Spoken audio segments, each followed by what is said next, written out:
Desbloquear la financiación de las APP, adecuar el riesgo del proyecto a la propensión al riesgo de los inversores.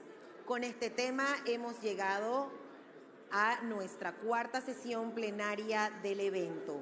Nos acompaña como moderador el jefe de División de Conectividad, Mercados y Finanzas del BID, Anderson Caputo. En esta sesión plenaria se debatirán las garantías públicas y privadas y otras herramientas y mecanismos de reducción del riesgo para adaptar mejor los proyectos de APP a la propensión al riesgo de los inversores y financiadores, reduciendo así obstáculos a la financiación de las APP en la región. Le damos la bienvenida a la tarima, al moderador y todos los integrantes de este panel.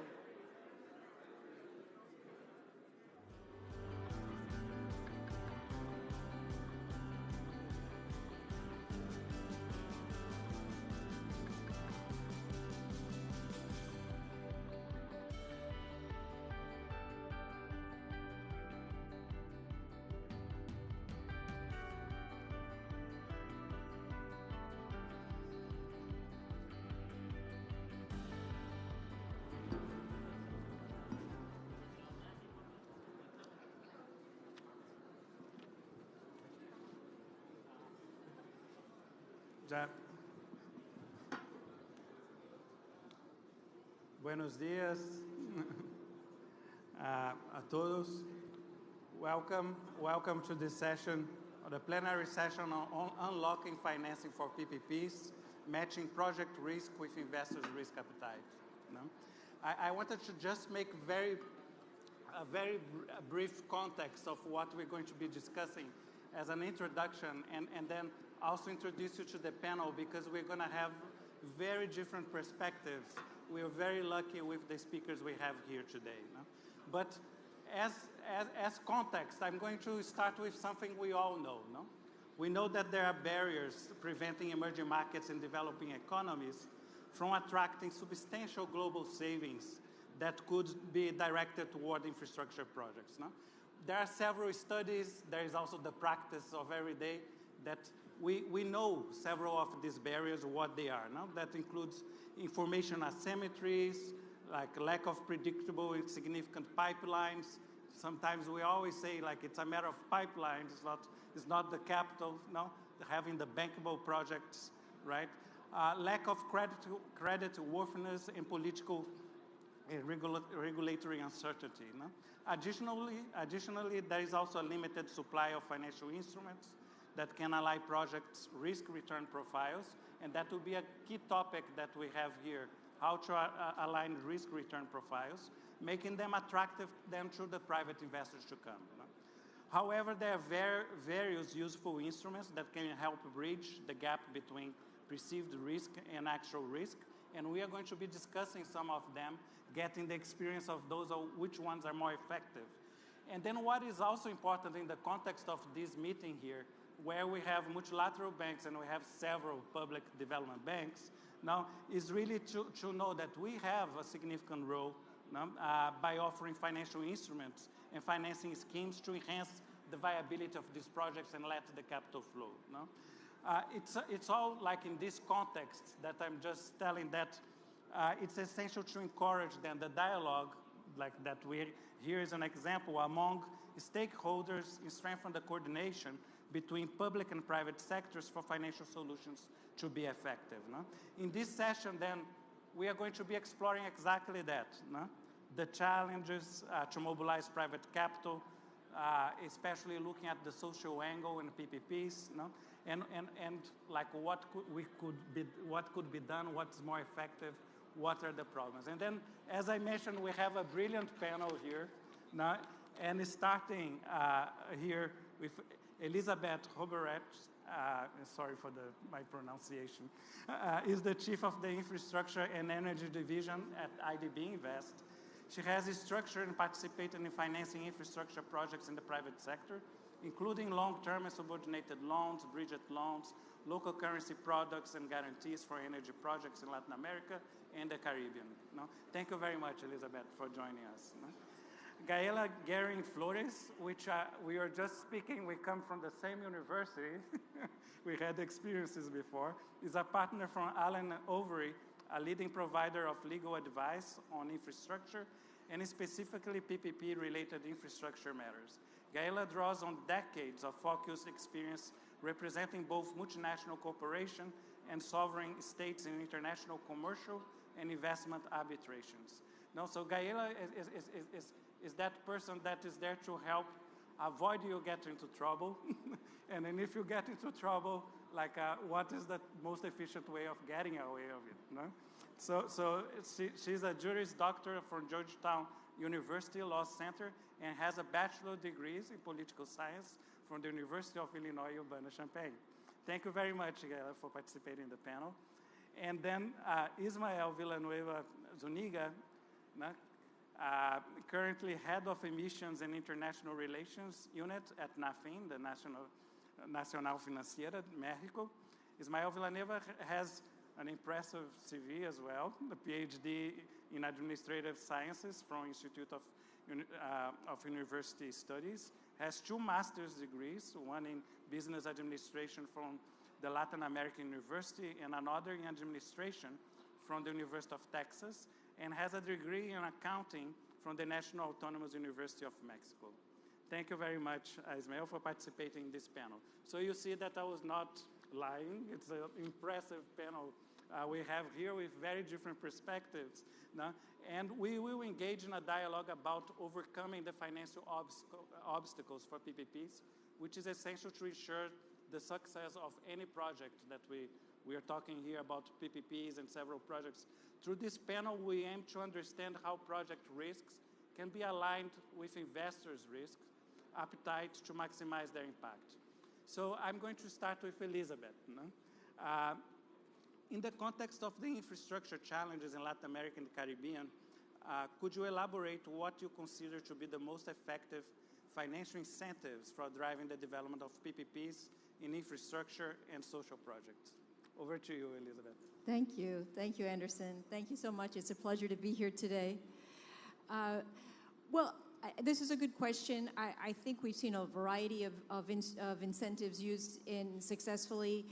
The way I see it, there's sort of this spectrum that exists between fully privately developed and constructed and operated projects and fully publicly developed and operated projects on the other side. And every project falls somewhere on the spectrum as far as I'm concerned. And there's this exercise that takes place, and sometimes explicitly, sometimes implicitly, of allocating risks and costs for each project between the public sector and the private sector. And that's something that takes place as projects are developed. And really, the outcome of that exercise is what's determining where the projects fall on that spectrum. And so there are projects that would require less public participation, PPP projects that require less public participation. And by the way, financial incentives is one way that there are incentives, but there are also regulatory incentives and fiscal incentives and things like that, other incentives that are out there that are very, very important in terms of approvals of permitting and land rights and things like that can provide a lot of important incentives. But an example like the energy sector that we've seen in the region, you have a number of public auctions that have taken place recently that have been very successful in the region, where it's the regulator that's organizing an auction, and the outcome is whoever wins the auction gets a PPA, a power purchase agreement. And just the power purchase agreement makes the project bankable right away. That's an incredibly powerful way to make the project bankable for private banks, for private investors. And it's not really a financial incentive, but it's a very important way that we can make those projects bankable. And in most cases, the PPA off-taker is bankable, and that makes sense without any other, support from the government. And in some cases, the government provides other kinds of support for the PPA off-taker. For example, the Renovar program in Argentina, where there's sort of a liquidity backstop facility that the government provided as well to mitigate the risk of the off-taker. So that's, different types of support that you can see. These types of public auctions, it's very important. Broad participation is important. So sometimes there's often, they'll put in linking the price of the offtake to U.S. dollars. And that's actually a financial incentive. I mean, it creates a facility where, as exchange rates change, the prices could change. And so, but that makes a difference. It gives you a broader group of investors and a broader group of banks that can participate in these projects, and so therefore is a financial incentive. So these sort of things are commonly used in the energy sector and have been quite successful. Pushing a little further along the spectrum to like transport projects, for example, you have using, the 4G program in Colombia as an example. You have seen a lot of success there with projects that have a combination of income, coming from, they're awarded a concession, the project developers, and the income from the project is coming from a combination of, payments from the government as well as toll traffic, traffic revenues. And as we've seen in Colombia, as the program has matured, the weight of the government payment has reduced and the weight of the toll revenues has increased. And that makes a lot of sense, given the maturity of the program and the success that's been happening. So you have some where you have there's a little more public support in those cases. And then you get into more, kind of complex and riskier projects, probably bigger infrastructure, bigger toll road projects or bigger transport projects, or as well as health and education could fall into a category where you do need sort of explicit availability payments in many cases to make projects bankable and to make private investors interested in those projects. And those payments are typically relatively fixed payments indexed to inflation in most cases, and they can, have a very positive impact. There can also be, going one step further, especially for projects with long construction periods, subsidies from the government, payments from the government, actual, grants that can be made upon the completion of certain construction milestones. And that's another financial incentive. It's much more costly than the PPAs that we talked about with the energy sector, but it has an impact, and it has been shown to be very successful in the region. So it depends on the sector, depends on the country. A lot of different instruments can be used, and we've seen them used successfully in the region. No, thank you so much, Elizabeth. So we get to this point of there is really like a broad toolkit that you need to adapt to the different sectors, or even sometimes the different contexts in each country, and then on top of it also not consider only the financial incentives, but also there is a whole range of regulatory things that could be done. Exactly. Right? Now, excellent point. Now I want to draw from the very rich experience you have, Gaela, on seeing the problems on the ground. Now, because we know that theory and practice can diverge quite a lot when you go down the road of having these projects. No? And you have seen like firsthand and worked for several years, no? In seeing those struggles. Like, could you then bring a bit of this richness of your experience and discuss the areas of risk appetite or expectations that they sometimes have, but that most often lead to problems down the road for the ultimate success of a project? Over to you, and we're so glad to have you here. Thank you. Thank you, Anderson, and thanks to everyone here in the IDB. It's wonderful to be here. And I guess, let's just talk about the elephant in the room. When I start speaking in spaces like this, people tend to say, oh my gosh, she's just going to talk about all the bad things.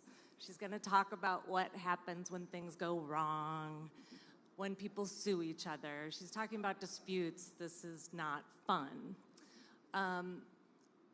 Okay, yes, things go wrong. This is true.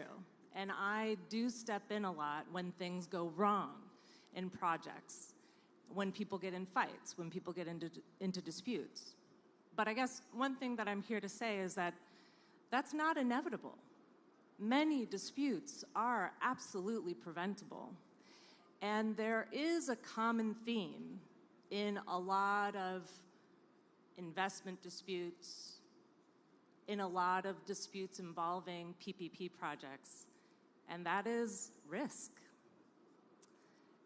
And I guess what I would encourage everyone in this room to do is to really take a good look at the investment dispute decisions that exist. There are many.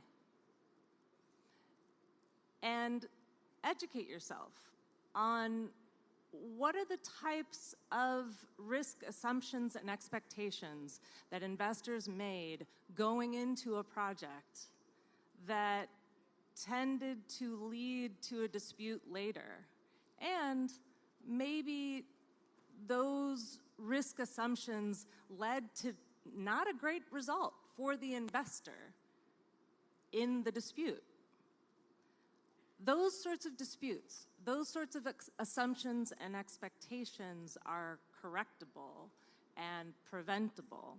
And so what I've seen, generally speaking, the types of risk assumptions that have led to the biggest amount of preventable disputes, if I can be reductionist for a moment, is an assumption around the idea of zero risk. And we know zero risk doesn't exist in real life. You can't have an investment without risk. Okay, so what's the other assumption there?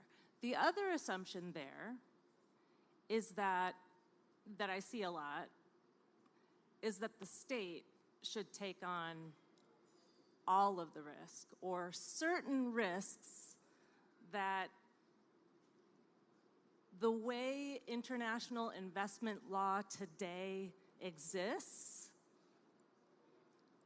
would never be deemed legitimate by an international tribunal.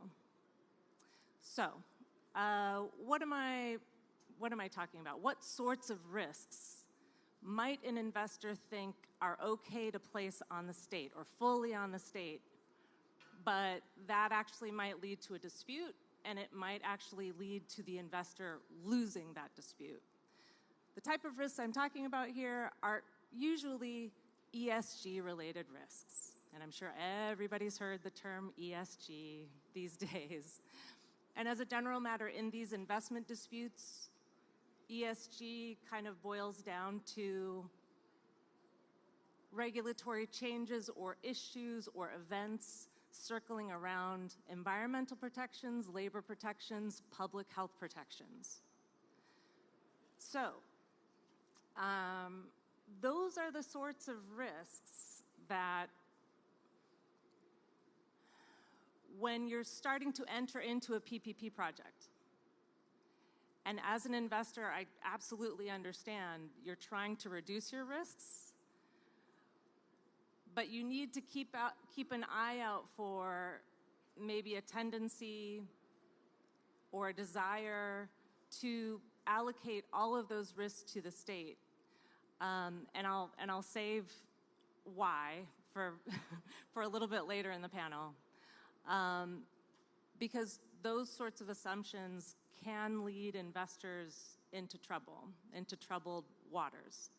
And they might not be the insurance policy maybe that you think it is. So I will leave it there. So that's the area of risk assumption and risk allocation that I feel might lead to more trouble going forward, and might lead to a dispute actually happening as opposed to being prevented. I hope that you can all hear me. No, I think there are two things super important here for us all. No? I think that the way you started saying that, yes, you're there to solve trouble, but this can be preventable, I think it's a very striking message. But the other one that gets a bit of, I think, tension in the room for everybody is when you mentioned that a lot of this is related to ESG, and we know that for attracting private capital today, ESG is essential. No? So it's a very interesting connection there, you know, and thank you very much for highlighting those points. Let us go to Ismail, that has like firsthand, like it's in the front line, you know, perception that Ismail, I have a very easy question to you. No? which is asking you for the key recommendations. So what would be your key recommendations to align project risk with the investor risk appetite that we're discussing, especially that in the volatile, complex context of finance in Latin America and the Caribbean? Over to you, Israel, with the easy question. Thank you, Anderson. Thank you. Thank you. It's a pleasure for me to be here, and thank you for the IDB for the invitation. To the benefit for the audience, I would like to answer in Spanish. Nacional Financiera y el Banco Nacional de Comercio Exterior son dos bancos en México de desarrollo, bancos de desarrollo mexicanos. Estos dos bancos dependen de la Secretaría de Hacienda y Crédito Público, nuestro Ministerio de Finanzas en nuestro país.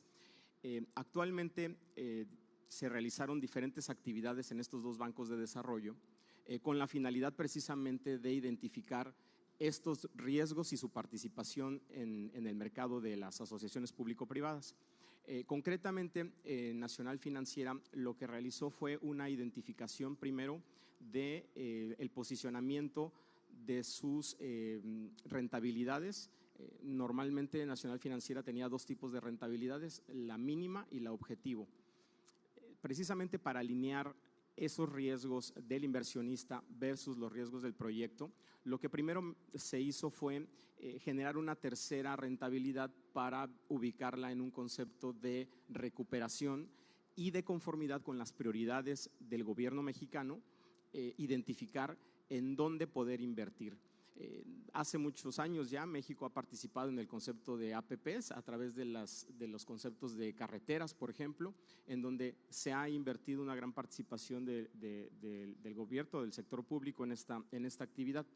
Creo que uno de los principales factores que puede beneficiar en el concepto de la toma de riesgos al inversionista es la participación de un banco de desarrollo en este tipo de proyectos. Es decir, el que esté financiando un banco de desarrollo este tipo de proyectos hace que exista certidumbre del gobierno mexicano en el proyecto por el número o la cantidad de años a largo plazo de este tipo de iniciativas, y también le da certeza al inversionista de que el banco o en este caso el gobierno, al estar implícito, inmerso en este proyecto, los flujos de efectivo, los flujos de recursos prácticamente se pueden garantizar a lo largo de todo el proyecto.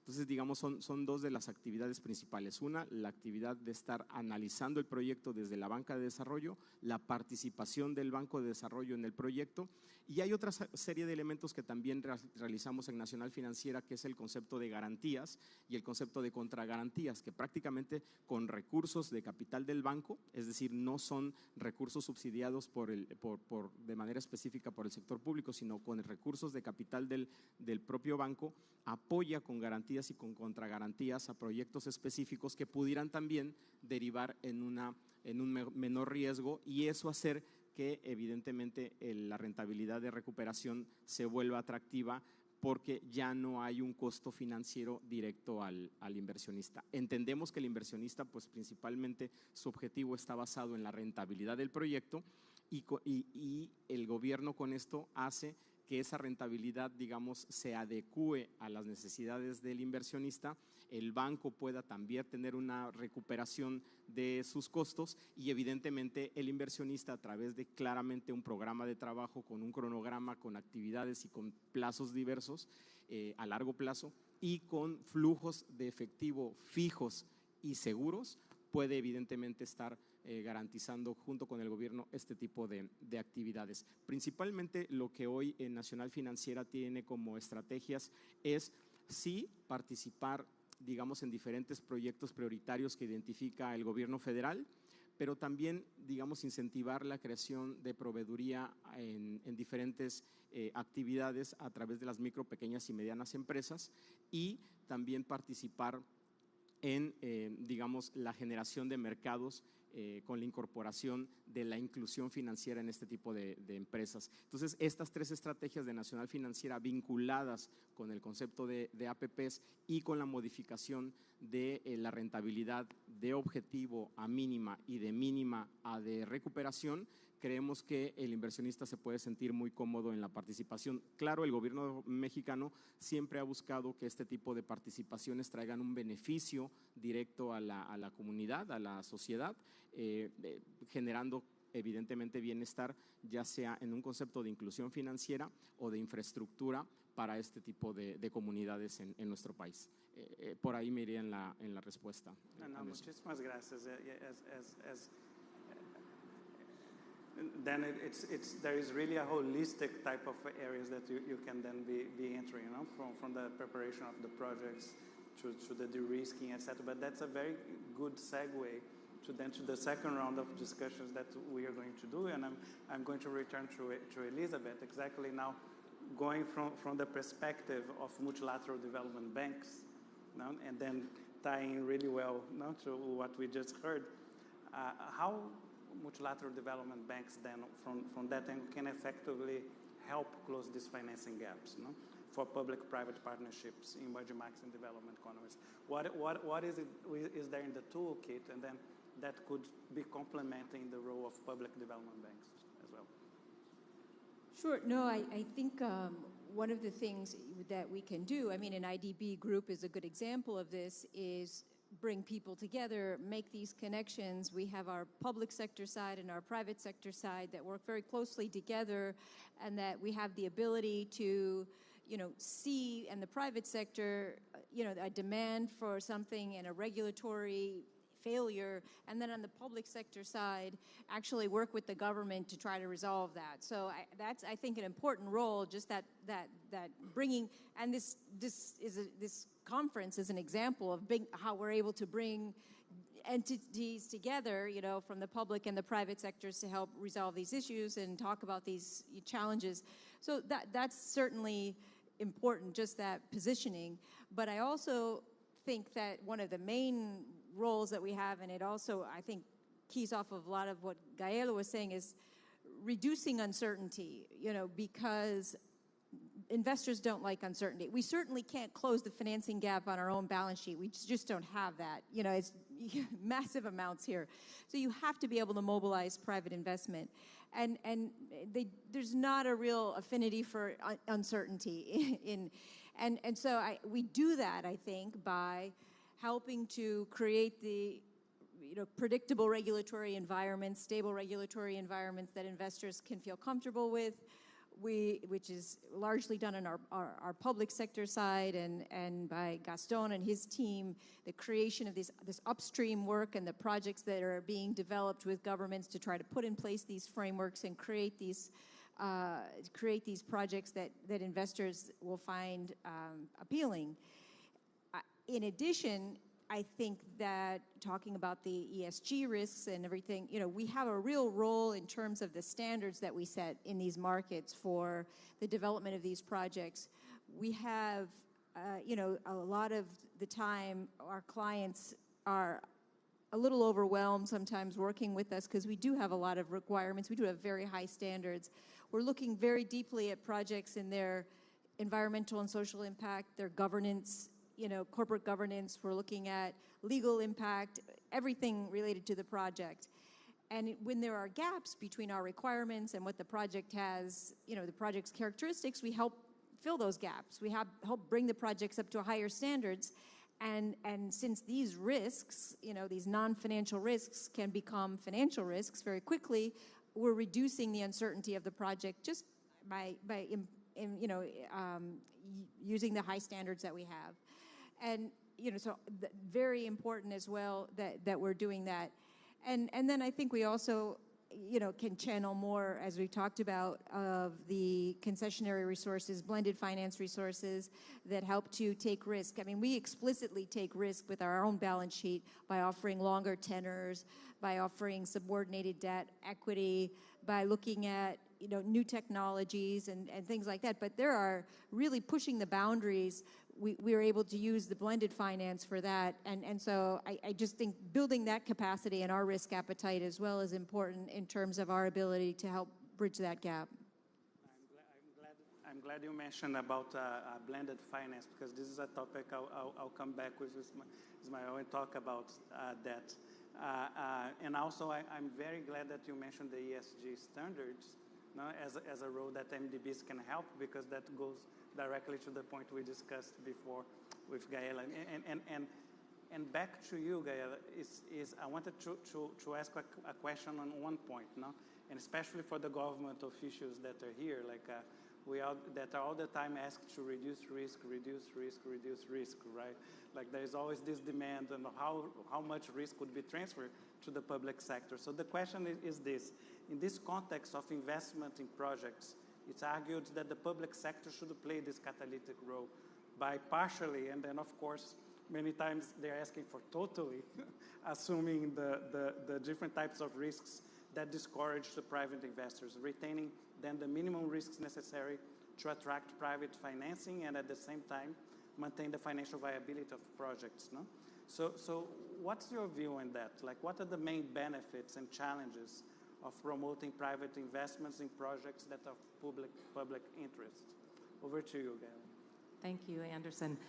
So continuing on my last theme with respect to risk allocation, and what is a preventable problem, what's a preventable dispute, I have seen in many investment disputes an investor taking the position that the state should have assumed completely a particular sort of ESG-related risk. One that comes up a lot is social unrest. Social unrest comes up a lot. And investors many times have been before investment tribunals saying that that should have been a risk that the state assumed, that the state should have done something about that, and they didn't do whatever I thought they should have done. And it was my legitimate expectation that the state take on that risk.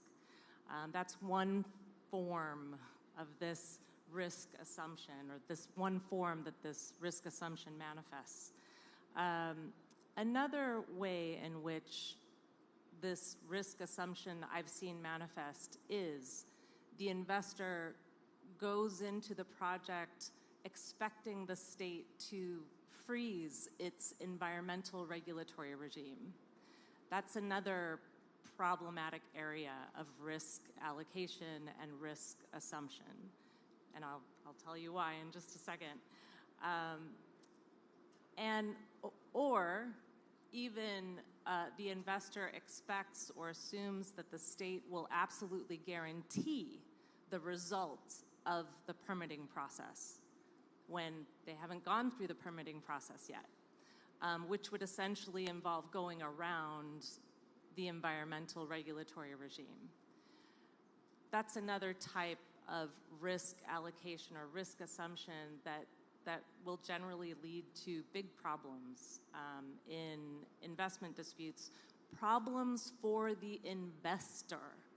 Why?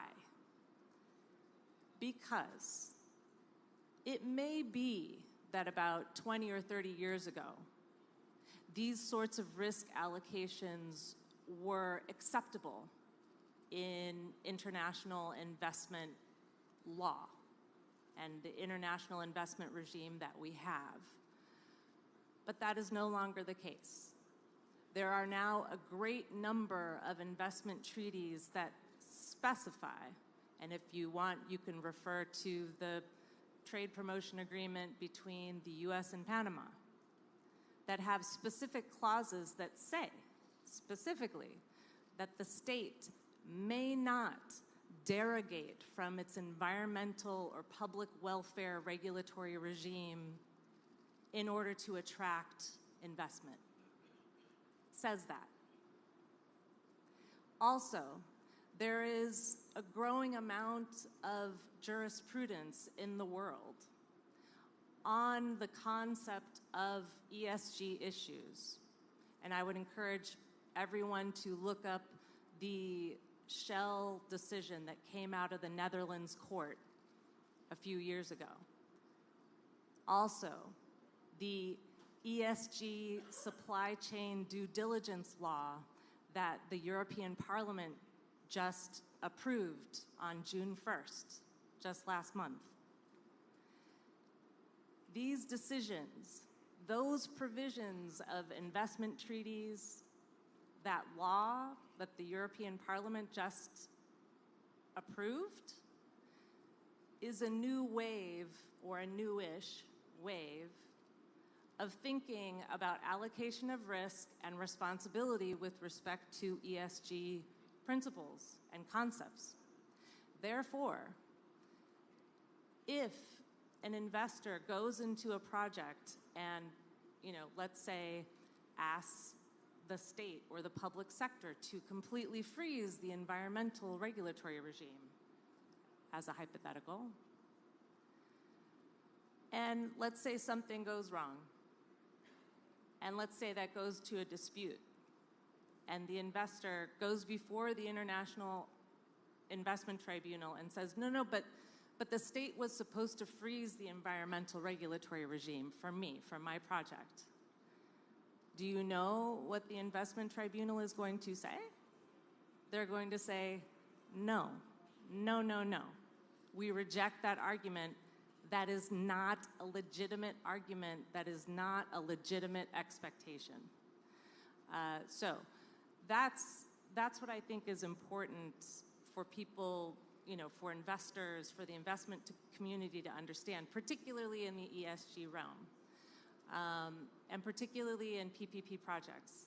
There are a number of risks that can be carefully allocated over to the state and negotiated over to the state.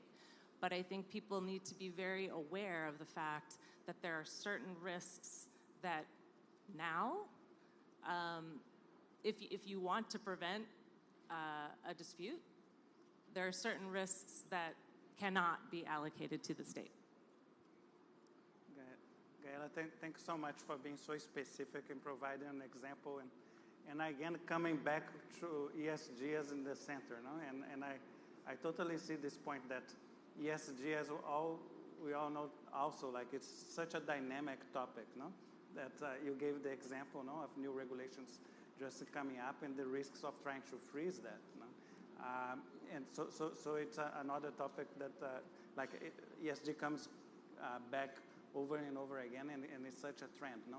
As all the financial systems trying to be the main thing that regulators are trying, greening the financial systems, investors going in that direction, no? It's such a dynamic. Let me go back to Ismael, and as I had mentioned, there is this issue of the coordination of stakeholders from the public and private sector, that we know that this is necessary for de-risking, no? And blended finance solutions should be effective.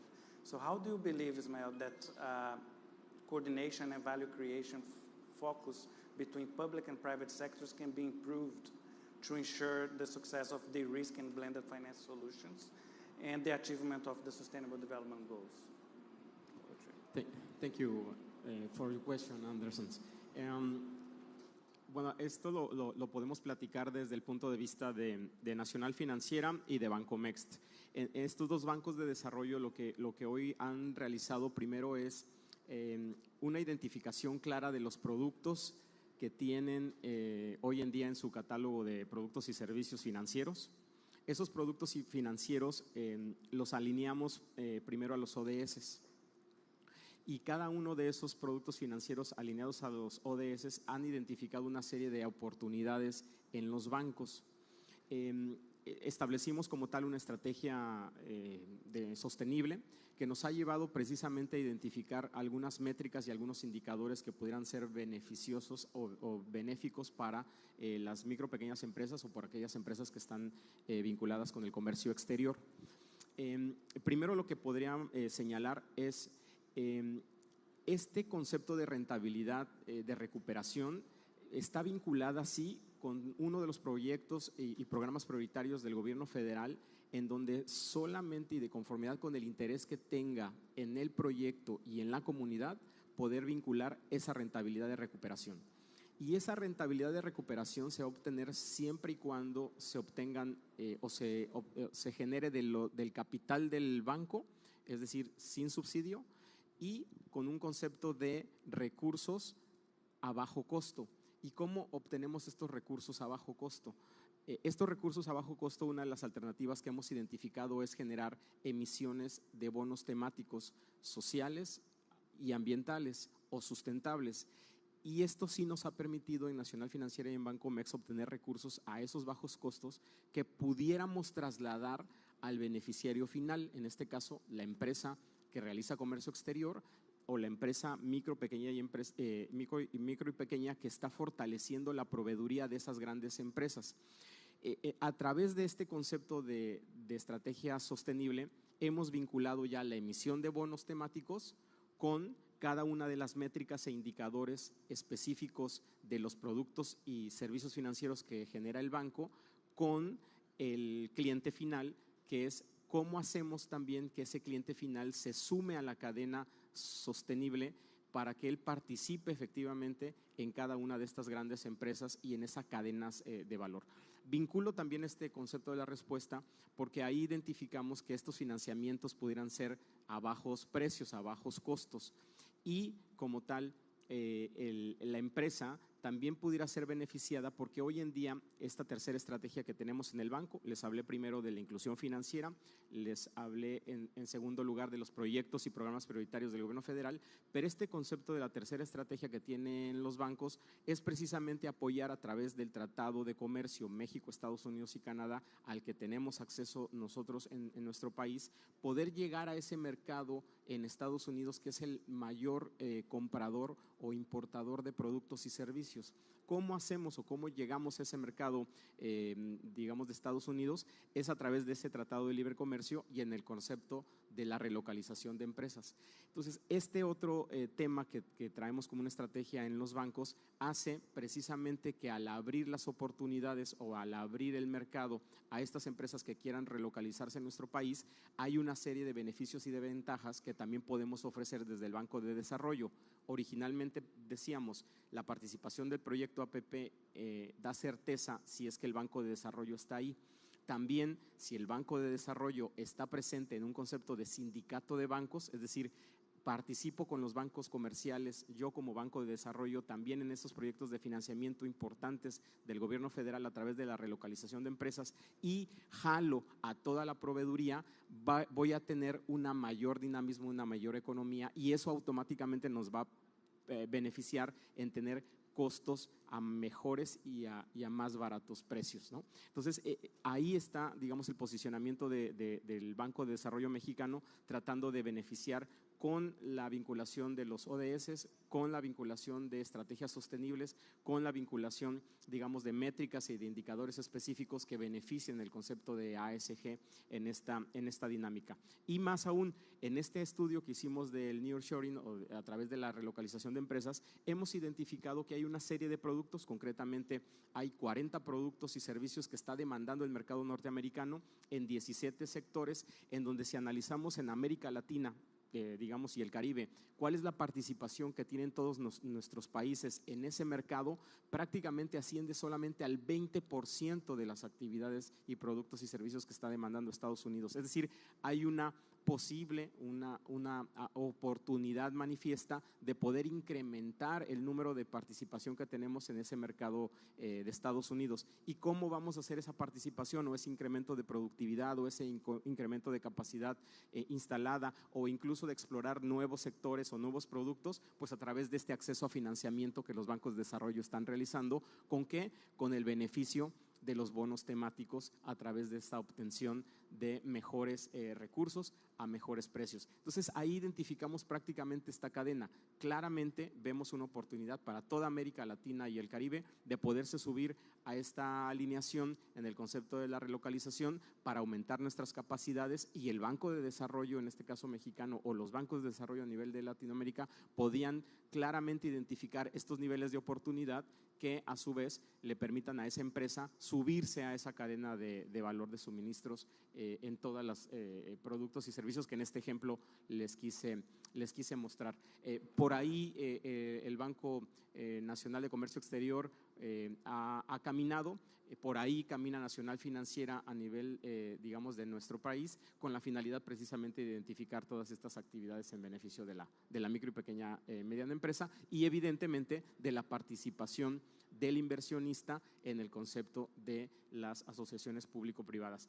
Concretamente, digamos ya para terminar la respuesta, en nuestro país identificamos en el inversionista una estructuración, una estructuración tarifaria de estos programas en el concepto de APP. Lo que nos permite es identificar en una primer tarifa el frente hacia el financiador del Banco de Desarrollo. Después, en una segunda tarifa, ya vienen los costos directos asociados al inversionista en una APP, y en una tercera o cuarta tarifa ya identifica los gastos fijos o los gastos variables, y eso puede darle certeza al inversionista de que el Banco de Desarrollo está en el proyecto, que tiene un fee prácticamente garantizado y en una tarifa independiente. Después, cuál es la tarifa que tiene él identificada a nivel de sus costos fijos, y después, cuál es la tarifa que tiene identificada a sus costos variables. La suma, evidentemente, de estas TES o de estas diferentes tarifas hace que tenga él claridad desde el día 1 o desde el año 1 hasta el año 20 normalmente de cómo va haciendo su programación en el tiempo y en el plazo. Es un poco ahí la respuesta. Gracias, Anderson. Thank you very much for a very holistic view. And then one thing that I thought that is very important that connects all here, and it's a trend, because you also like link into the Sustainable Development Goals. You also link into the ESG discussion that we are having here. And then what I think that is extremely important that you mentioned is this part that you started talking about the indicators to measure, and then in a strategy that is focused on impact, and having a credible measure for that, because I think that in the end, in this discussion, what is uniting everything from the regulatory risk and then the disputes and et cetera is like how can we measure well? How can we show that we are having impact and putting really the funding, the financing in things that are aligned with the Sustainable Development Goals, ESG more generally, and sustainability more generally. So there is no question for all of us that investors, be it from institutional investors or banking side, they're aligning their focus to look for investments that would have this type of impact. And then I see, in the points that were raised by the three speakers from different perspectives, be it the multilateral agencies helping in framing what really ESG could be, what are the frameworks, the public development banks putting that in practice, what is the impact, and then having this series of products that you mentioned, that go to sustainability, to sustainable development goals. So there is a whole shift in mentality in financial sector and how funds are being mobilized, that there is a very different narrative that we have now, and we need to embrace that. The world is changing, and it's very dynamic. There is no way to freeze things, as was a point on the legal side. So I wanted to leave that as a message here, that I think that a key part of the discussion that led to us here, that we're talking about aligning risks, right, for the investors, etc. One of the key things is this narrative that is behind on the regulatory front, getting the contracts right, being very proactive in the roles of multilateral and public development banks, and providing that setting, that the investment will flow through these taxonomies, etc. And then, all right, the topic here was also guarantees, financial incentives, but we leave the room here saying that financial incentives are very, very important, but this other part of the story of the framework is equally as important now to have the fund to flow. So I would ask everybody just to applaud the speakers and as we finish here. Thank you very much.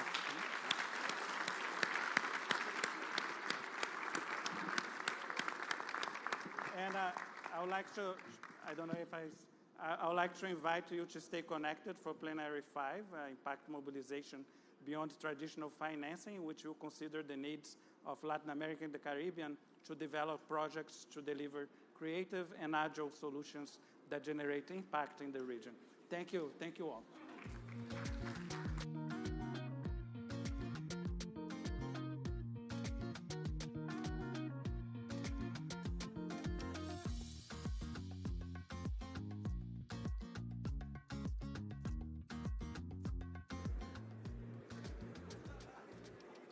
Gracias a todos los que han hecho